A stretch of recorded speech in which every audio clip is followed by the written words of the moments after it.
S Deepa, ಬಹುಶಃ ನೀವು ಗಮನಿಸ್ತಾ ಇದ್ದೀರಾ, ಸೌಜನ್ಯ ಪರ ಹೋರಾಟಗಾರರ ಮೇಲೆ ಒಂದಷ್ಟು FIR ಆಯಿತು, ದೂರು ದಾಖಲಾಯಿತು, ಅವರನ್ನ ವಿಚಾರಣೆ ನಡೆಸುವಂಥದ್ದಾಯಿತು. ಆಮೇಲೆ ಬುರುಡೆ ಪ್ರಕರಣದ ವಿಚಾರವಾಗಿ, ಶವಹೂತ ಪ್ರಕರಣದ ವಿಚಾರವಾಗಿ ಯಾರೆಲ್ಲ ಬಂದಿದ್ರು ಅವರೆಲ್ಲರ ಮೇಲೂ ಕೂಡ ಈಗ ಯಾರೆಲ್ಲ ಆರೋಪ ಮಾಡ್ಕೊಂಡು ಬಂದಿದ್ರು ಒಂದಷ್ಟು ಜನ ಅವರೆಲ್ಲ ಇವಾಗಲೇ ಆರೋಪಿಗಳಾಗ್ಬಿಟ್ಟಿದ್ದಾರೆ. ಅಂತಂದ್ರೆ ಉದಾಹರಣೆಗೆ ಚಿನ್ನಯ್ಯ ಅನಾಮಿಕನಾಗಿ ಬಂದಿದೆ, ಈಗ ಚಿನ್ನಯ್ಯನಾಗಿ ಆರೋಪಿ ಆಗಿದ್ದಾನೆ. ಅದೇ ರೀತಿಯಾಗಿ ಅದೇ ಹಾದಿಯಾಗಿ ಇವರ ವಿರುದ್ಧ ವಾಕ್ಸಮರ ಮಾಡಿದ್ರಲ್ಲ, ಅವರ ವಿರುದ್ಧವೂ ಕೂಡ ದೂರು ದಾಖಲಾಗಿದೆ. ಅದು ಕೂಡ ಸೀರಿಯಸ್ ಆಗಿದೆ ವಿಷಯ. ಎಸ್, ಅದಕ್ಕೆ ಸಂಬಂಧಪಟ್ಟಂತ ಬ್ರೇಕಿಂಗ್ ಲಭ್ಯ ಆಗ್ತಾ ಇದೆ. ವಸಂತ ಗಿಳಿಯಾರ್ ವಿರುದ್ಧ ಬೆಳ್ತಂಗಡಿ ಠಾಣೆಯಲ್ಲಿ ದೂರು ದಾಖಲಾಗಿದೆ.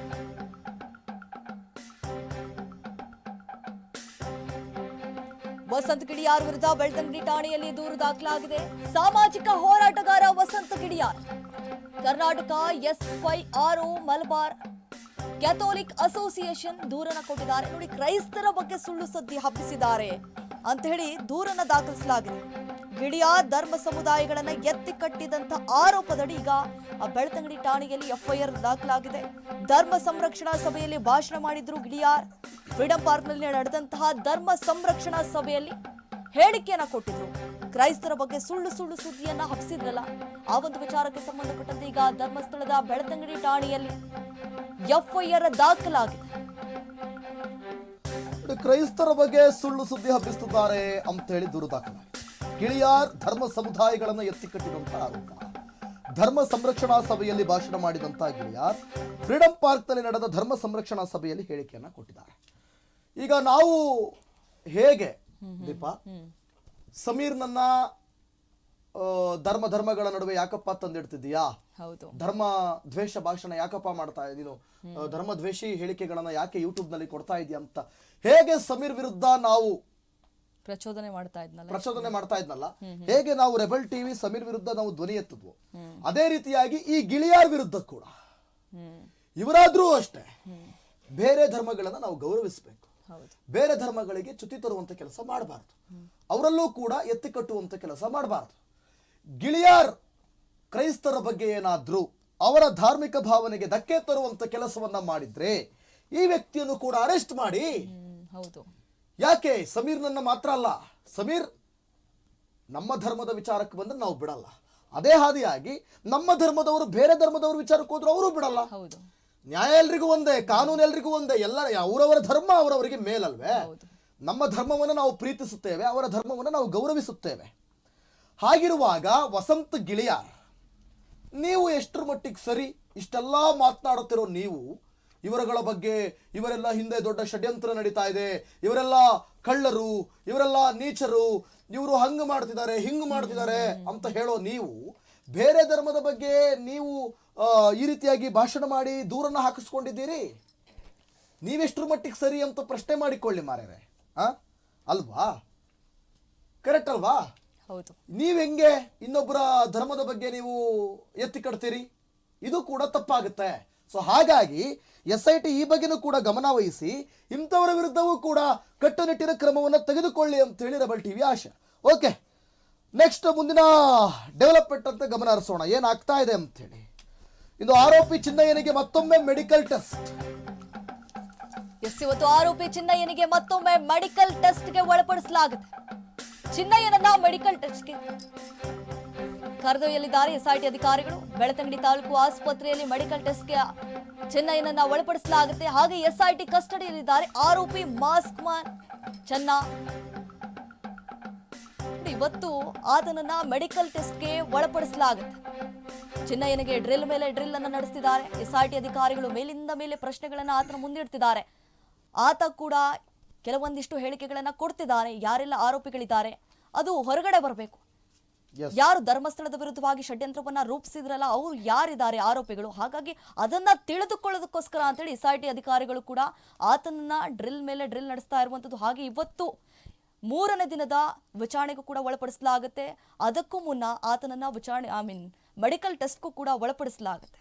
ನೋಡಿ ದೀಪ, ಪ್ರತಿದಿನ ಮೆಡಿಕಲ್ ಟೆಸ್ಟ್ಗೆ ಅವ್ರನ್ನ ಒಳಪಡಿಸಲಾಗ್ತಾ ಇದೆ. ಹೌದು, ಯಾಕಂತಂದ್ರೆ ಆತನ ಆರೋಗ್ಯ ಬಹಳ ಮುಖ್ಯ. ಸ್ಥಿತಿಗತಿ ಹೇಗಿದೆ ನಾನು ಪ್ರತಿದಿನ ಹೇಳ್ತಿದ್ದೀನಿ. ತುಂಬಾ ಕನಿಕರ ಬಂದ್ಬಿಟ್ಟಿದೆ SITಗೆ ಚಿನ್ನಯ್ಯನ ಮೇಲೆ. ಆತ ಪಟ್ಟಂತ ಪಾಡು, ಆತ 2 ವರ್ಷಗಳಿಂದ 2 ವರ್ಷಗಳಿಂದ ನೀವು ಅವನನ್ನ ಟ್ರೇಸ್ ಮಾಡಿಕೊಂಡು ಆಕ್ಚುಲಿ ಏನ್ ಗೊತ್ತಾ ದೀಪ, ಈತ ಅದ್ಯಾವುದೋ ಮಿಲ್ಲಲ್ಲಿ ಈ ಹತ್ತಿಯನ್ನ ನೂಲನ್ನಾಗಿಸಿ ಆ ನೂಲನ್ನ ವಾಪಸ್ ಅದಕ್ಕೆ ಮತ್ತೆ ಕೆಲಸ ಮಾಡ್ತಾರಲ್ಲ ಅದನ್ನ ಗಾರ್ಮೆಂಟ್ಸ್ ಆ ರೀತಿ ಇದರಲ್ಲಿ ಫ್ಯಾಕ್ಟರಿಯಲ್ಲಿ ಕೆಲಸ ಮಾಡ್ತಿದ್ದಂತೆ ಈ ಚಿನ್ನಯ್ಯ. ಹೌದು. ಈ ಚಿನ್ನಯ್ಯ ಅಲ್ಲಿ ಕೆಲಸ ಮಾಡುವಂತ ಸಂದರ್ಭದಲ್ಲಿ ಚಿನ್ನಯ್ಯನ ಅತ್ತೆ ಬಾ ನಿನಗೆ ಅಲ್ಲಿಗಿಂತ ಒಳ್ಳೆ ಸಂಬಳ ಕೊಡಿಸ್ತೀನಿ, ಧರ್ಮಸ್ಥಳದಲ್ಲಿ ಕೆಲಸ ಕೊಡಿಸ್ತೀನಿ ಅಂತ ಹೇಳಿ ಕರಿತಾ ಇದ್ರಂತೆ. ಓಕೆ, ಅಲ್ಲಿಗಿಂತ ಒಳ್ಳೆ ಸಂಬಳ ಅಲ್ವಾ ಅಂತ ಹೇಳಿ ಈ ಚಿನ್ನಯ್ಯ ಏನ್ ಮಾಡ್ತಾನೆ, ಧರ್ಮಸ್ಥಳಕ್ಕೆ ಬರ್ತಾನೆ. ಧರ್ಮಸ್ಥಳಕ್ಕೆ ಬಂದು ಅವನ ಪಾಡಿಗೆ ಅವನು ಕೆಲಸ ಮಾಡ್ಕೊಂಡು ಓಡಾಡ್ತಿರುವಂತ ಸಂದರ್ಭದಲ್ಲಿ ಈ ಸೌಜನ್ಯಳ ಮಾವ ವಿಠಲ್ ಗೌಡ ಆತನನ್ನು ನೋಡ್ತಾನಂತೆ. ಏಯ್ ನೀನ್ ಚಿನ್ನಯ್ಯ ಅಲ್ವೇನೋ, ನೀನೇ ಅಲ್ವೇನೋ ಹೆಣ ಉಳ್ತಿದ್ದವನು ಅಂತ ಪತ್ತೆ ಹಚ್ತಾನಂತೆ. ಹೌದು ಅಂತ ಅವ್ನು ಕ್ಯಾಶುವಲ್, ಯಾರಿಗ್ ಗೊತ್ತಿತ್ತು ಹಿಂಗಾಗುತ್ತೆ ಅಂತ. ಹಾ ಹೌದು ಹೌದು ನಾನೇ ಅಂತ ಹೇಳ್ತಾನಂತೆ. ಅವನನ್ನ ಇಟ್ಟುಕೊಂಡು ಈ ವಿಠಲ್ ಗೌಡ ಏನ್ ಮಾಡ್ತಾನಂತೆ, ಚಿನ್ನಯ್ಯನನ್ನ ತಿಬರೋಡಿ ಬಳಿ ಕರೆದುಕೊಂಡು ಹೋಗ್ತಾನಂತೆ. ಕರೆದುಕೊಂಡು ಹೋಗಿ ಈತ ನ್ಯಾಯಬದ್ಧವಾಗಿ ಲೀಗಲ್ ಆಗಿ ಸಹಜ ಸಾವುಗಳಾಗಿರುವಂತ ಹೆಣಗಳನ್ನ ಹೂತಿದ್ದನ್ನ ಇಟ್ಟುಕೊಂಡು ಅವರ ಮುಂದೆ ಸುಮಾರು 427 ಶವಗಳನ್ನ ಹೂತಿದ್ದೇನೆ ಅಂತ ಅವನು ಹೇಳ್ತಾನಂತೆ ತಿಮರೋಡಿ ಮುಂದೆ.